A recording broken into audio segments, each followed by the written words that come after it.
On va commencer par la correction de la série de révision numéro 1. Exercice numéro 1, bac 2012, session principale. La température des solutions aqueuses est supposée constante égale à 25 degrés Celsius, pour laquelle le produit ionique de l'eau est KE égale à 10 exposant moins 14. On considère une solution aqueuse S1 d'une monobase B1, de concentration C1 égale à 10 exposant moins 1, mol litre moins 1, et de pH égale 11,1. Première question, petit a. Déterminer le taux d'avancement final taux F de la réaction d'ionisation de la base B1 dans l'eau. En déduire si cette base est faible ou forte. Petit b. Montrer que le couple B1H plus B1, le pKa, on montrer que pour le couple B1H plus B1, le pKa égale à 9,2. Alors pour chercher le taux F, donc comme d'habitude, on écrit l'équation de la réaction de la base B1 avec l'eau, on dresse un tableau d'avancement à partir duquel on va déterminer l'expression de taux F et ainsi calculer sa valeur. Alors, la réaction de B1 avec l'eau, B1 plus H2O donne B1H plus OH-. On dresse un tableau d'avancement.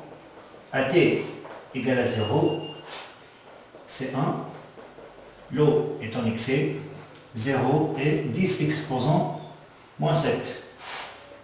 AT final, C1 moins Y final, excès, YF plus 10 exposant moins 7. Bien sûr, pour la concentration des ions H- dans n'importe quelle solution aqueuse, c'est toujours égal à 10 exposant pH moins pKe. Là, dans l'exercice, on n'a pas encore négligé les ions H- qui proviennent de l'eau devant ceux qui proviennent de l'ionisation de la base. Donc là, on va faire cette approximation.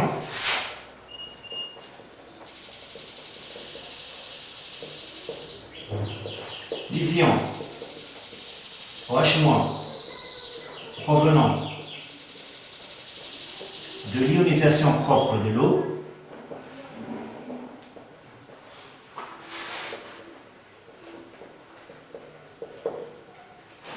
sont négligeables devant ceux provenant de l'ionisation de B1.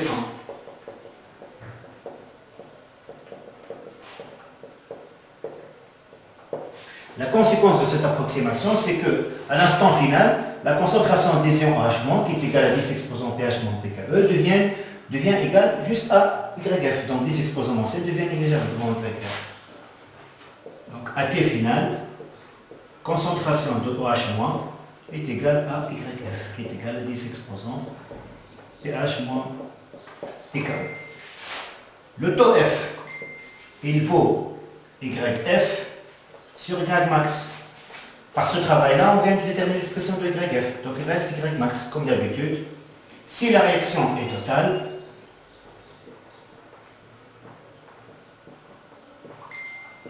alors C1 moins YM égale 0. Ça devient égal à 0. C'est-à-dire Y max, c'est égal à C1. D'où taux F égale 10 exposant pH moins pKe sur C1. On calcule maintenant.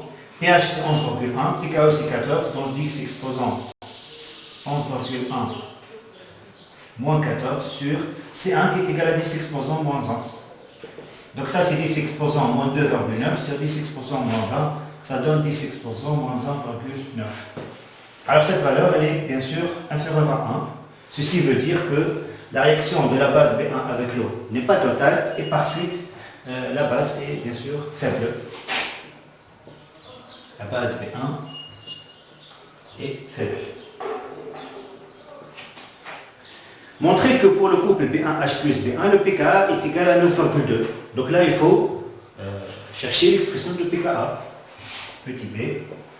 À partir de cette équation, on écrit sa constante d'équilibre, qui est égale à Kb, qui est égale à concentration de B1H+, fois concentration de OH- sur concentration de B1. On remplace par ce qu'on a ici. Donc, Numérateur, c'est YF carré, divisé par C1 moins YF. Là, on va faire une autre approximation, où on va négliger YF devant C1. Voilà. La base B1 est faible, donc la concentration C1 elle est beaucoup plus supérieure que YF. Ceci donne que C1 moins YF va devenir égal à C1. Donc KB, ça sera YF au carré divisé par C1, c'est-à-dire 10 exposant 2pH moins 2pKe sur C1. Voilà, on va essayer de chercher le pKa. Donc 10 exposant 2pH moins 2pKe égale à C1 fois KB. Pour chercher pKa, on doit déterminer l'expression de pKb. Donc on va appliquer log ici et ici. En appliquant log ici, ça devient 2pH moins 2pKe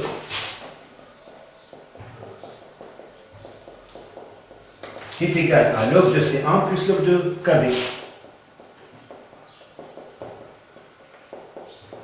Log de KB, c'est moins pKb. Donc c'est log de C1 moins pKb. pKa, c'est quoi? C'est pKe moins pKb. Et qui va dire que, alors, moins 2 pKe, donc je le déplace dans l'autre membre, 2pH égale 2 pKe moins pKb plus log de C1. pKe moins pKb, ça donne pKa. Donc on obtient pKe plus pKa plus log de C1. On a besoin de pKa. pKa égale 2pH moins pKe moins log de C1. Voilà, on calcule maintenant. 2 fois 11,1 moins 14 moins log de C1 qui vaut 10 exposant moins 1. Alors 22,2 moins 14, ça donne 8,2. 8,2, log de 10 exposant moins 1, ça vaut moins 1. Avec le moins, ça donne plus 1. Donc 8,2 plus 1, ça vaut bien 9,2. Deuxième question maintenant. On réalise le dosage d'un volume VB égal à 10 ml de la solution S1. Puis on refait le dosage d'un volume V'B qui est égal aussi à 10 ml d'une solution aqueuse S2 d'une monobase B2 de concentration C2. Pour chacun des dosages, on utilise une solution aqueuse SA d'acide chlorhydrique H3+, Cl-, de concentration Ca. Sur la figure ci-contre sont portées les deux courbes 1 et 2 des dosages réalisés. Attribuer à chaque courbe de dosage la base correspondante justifiée. Bon, là, on peut justifier l'attribution de chaque courbe par la valeur du pH à l'état initial. On voit bien que pour la courbe 2, le pH à l'état initial il vaut 11,1, c'est celui de la base B1. Et pour la courbe 1, le pH à l'état initial il vaut 10,25, il est différent du pH de la base B1. Donc, petit a, à l'état initial,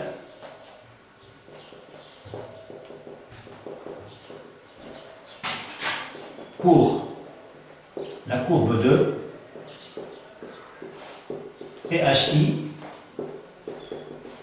égale 11,1, qui est égal, donc il correspond bien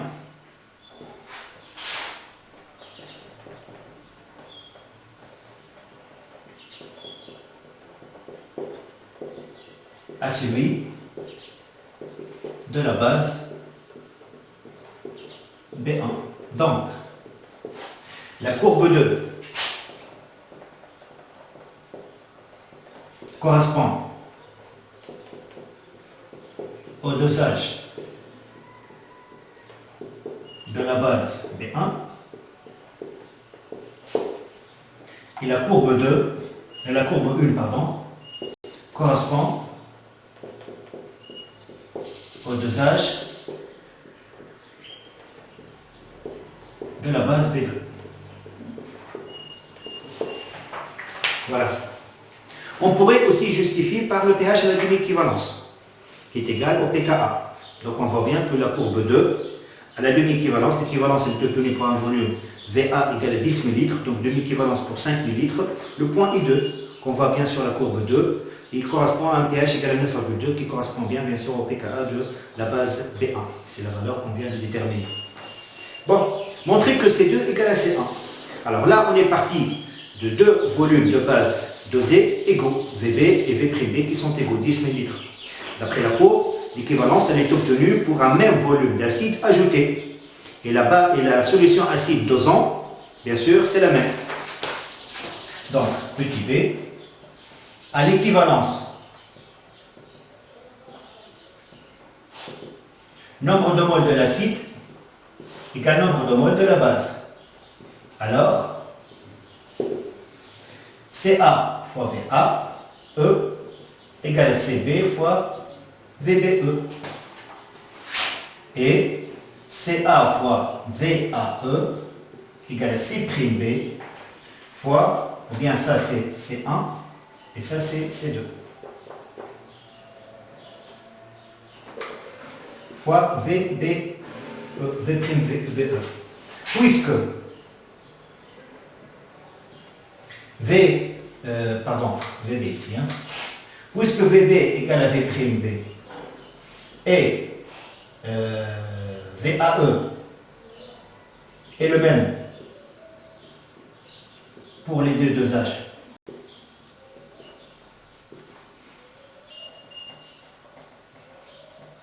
Alors, C1 égale à C2, c'est la même Ca, donc C1 égale à C2.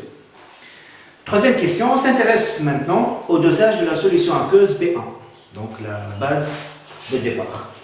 Écrire l'équation de la réaction de dosage de B1 et vérifier que cette réaction est pratiquement totale. Troisième question, petit a.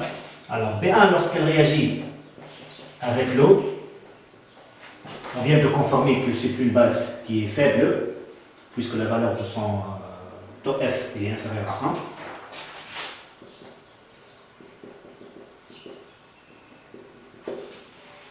Au cours du dosage, ça se produit cette réaction.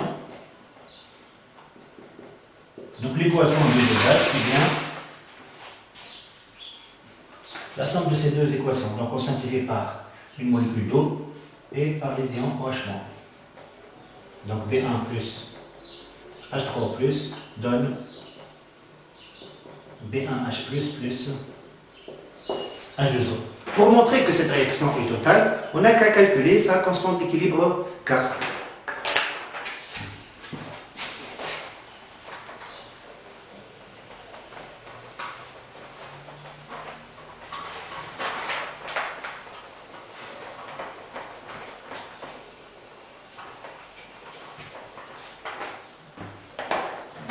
Alors, la constante d'équilibre K associée à cette réaction, c'est écrit B1H sur B1 fois H3+, bien sûr en concentration.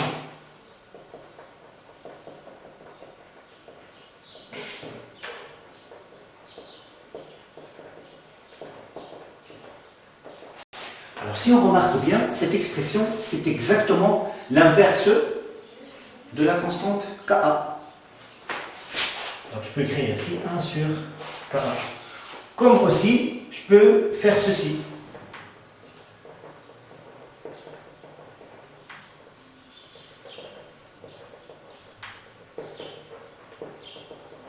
Je vais multiplier en bas par la concentration des ions OH-. Et là, vous voyez bien que je vais faire apparaître Kb. Qu'est-ce qui reste en bas? Concentration de H3+, voilà celle de OH-. C'est Ke. Vous voyez. Bien sûr, Kb sur Ke, c'est 1 sur Ka. Donc là, je peux mettre 10 exposants moins Pkb sur 10 exposants moins Pke. Ou bien ici, c'est tout court 1 sur 10 exposants moins Pka. Ça vaut bien ça. Donc là, c'est plus simple. Donc c'est 10 exposants Pka c'est 10 exposant 9,2. Bien sûr, cette valeur est très grande. Ceci veut dire que cette réaction, donc très supérieure devant 10 exposant 4, donc cette réaction est totale.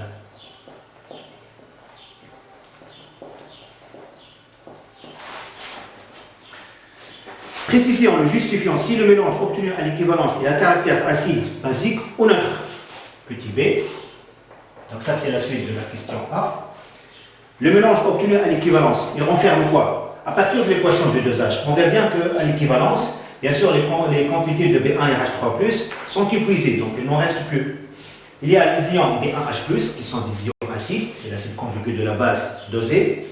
Les molécules d'eau, qui sont neutres. Et bien sûr, il y a aussi les ions Cl- qui proviennent avec H3+, de la solution acide dosant, qui sont des ions inertes.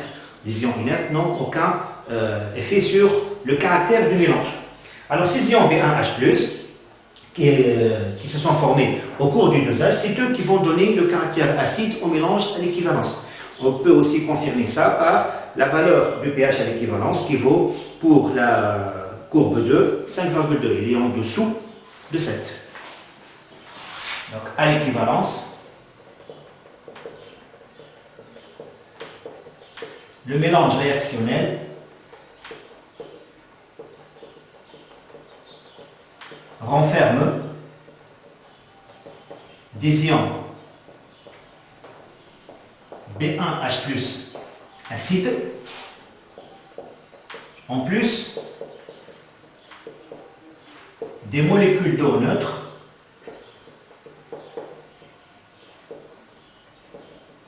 et des ions Cl- inertes. Donc, le milieu est acide à l'équivalence.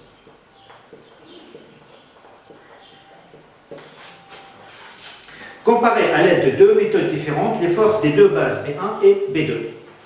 Quatrième question. Alors, la méthode la plus visible ici, c'est la valeur des pKa. Donc, pour la courbe 2, on peut déterminer le pKa qui est égal au pH à l'équivalence, qui est égal à 9,2, d'ailleurs on vient de le calculer. Et pour la courbe 1, on va adopter la même méthode. Le point I1 il correspond au point de demi-équivalence, pour lequel le pKa de la base B2 il vaut 7,5. Donc avec ces deux valeurs de pKa, on pourrait comparer la force des deux bases. On pourrait aussi déterminer laquelle des bases est la plus forte, c'est en comparant les pH initiales.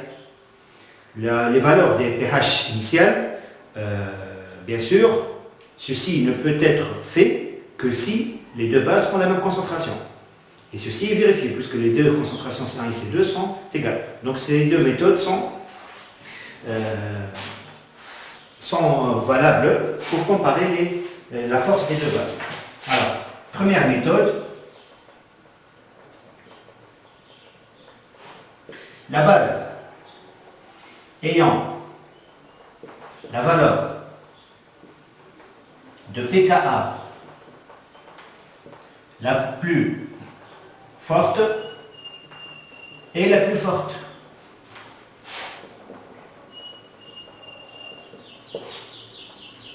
Pour B1,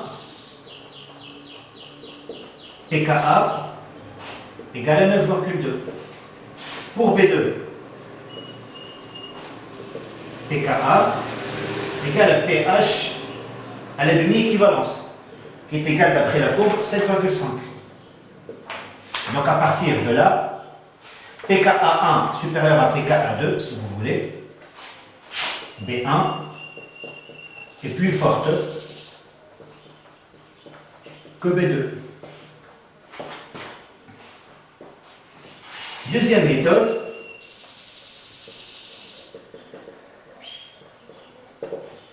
à même concentration,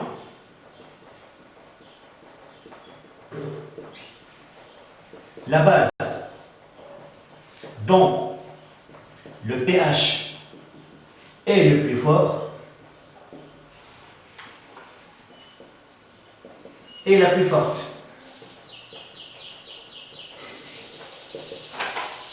On a bien pH pour B1